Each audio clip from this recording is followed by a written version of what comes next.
Hear, O Israel. Jehovah or Elohim. Jehovah is one.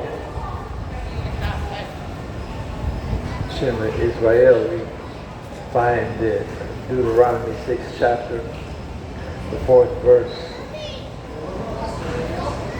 The profound mystery revealed to this generation. Israel told of one Elohim. Jehovah, our Elohim. The plural of the Elohim represented as one. The way, the truth, and the life is one.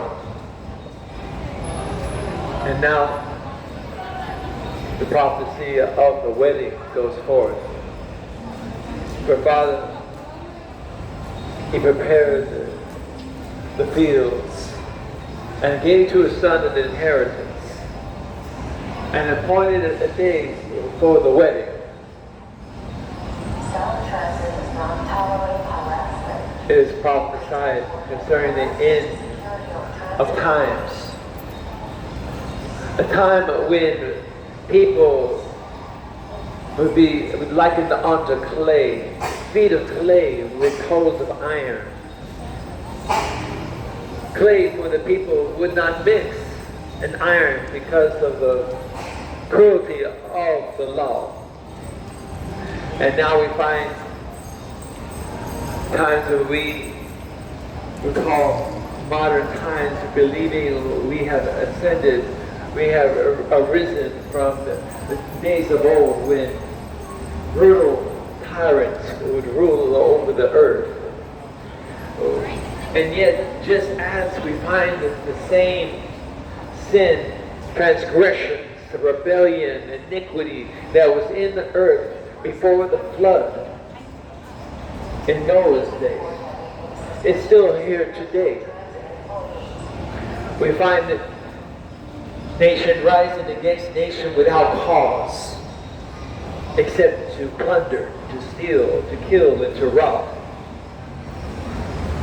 I once knew there was a preacher who used to say, "Don't lie. Because if you lie, you steal, and if you steal, you kill." And we find that played out this year with a tyrant lying to his people and then killing many people and stealing the grain. And yet the peoples are astounded, for we feel that we're in a modern time. We've gotten beyond that. We're past all that. We don't have to live in a way of barbarism anymore. We can negotiate. We find historically that we began very well.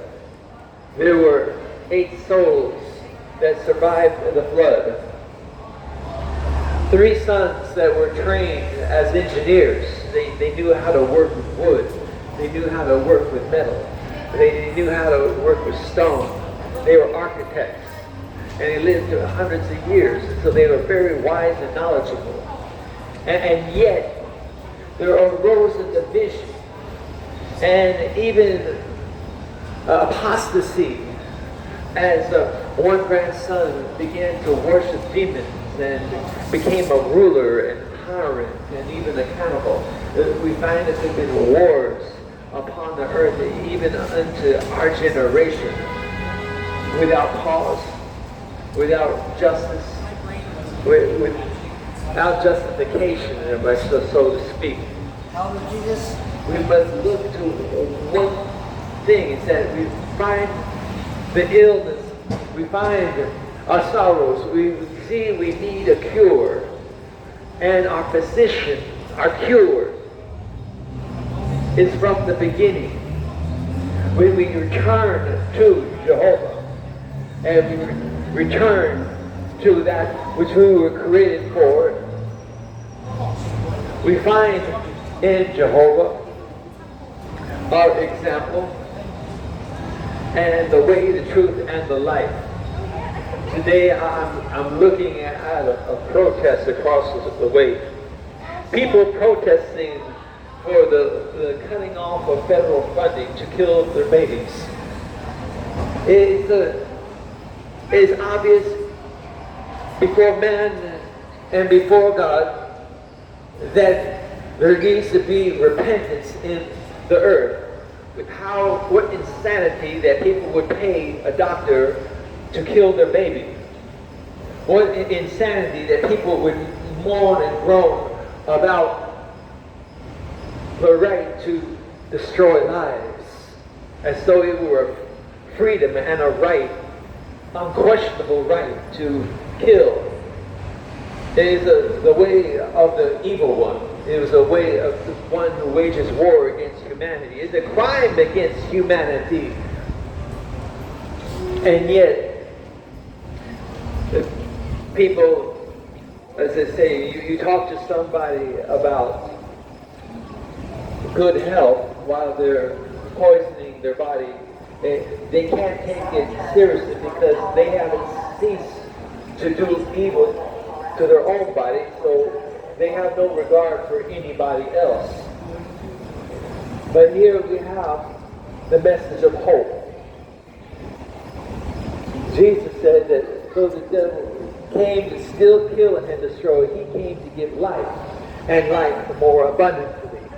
When we receive the good report, we receive a knowledge and an understanding that there is something beyond the current circumstance that we see.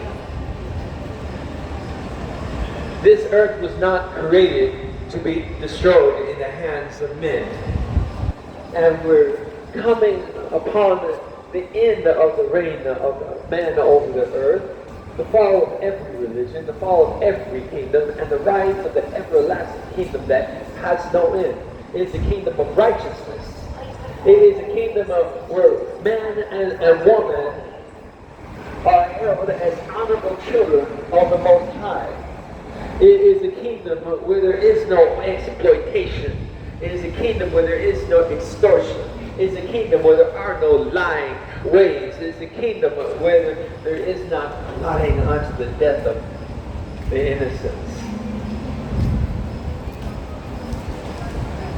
My eyes have seen the King, and my hands have beheld his joy. My eyes have seen the heavenly host, our Father, the Son, and the Daughter. I have seen and I've heard the angels declaring that this time at hand. I heard Michael open the book of prophecy and read. And yet, though my life be full of sorrows, there's joy at the end. For there is a kingdom that begins where we end. And when we enter into this kingdom has no end. We have no end. Flesh is but dust. Flesh is of dust. But the life force of the flesh is spirit. And the soul that delights in that which is spiritual receives spiritual reward. The message is here, and the message is now. The King says, receive my bride, and I receive my praise. I receive my joy. The King says, behold, thus I have labored, and I laid my life down. I paid the price of your redemption in full. Now receive my joy and be made whole. For your salvation is my delight and my joy. This is the season of my bride. I will behold and I will rejoice in her delight. This is the season of my joy. Rejoice and be glad in it.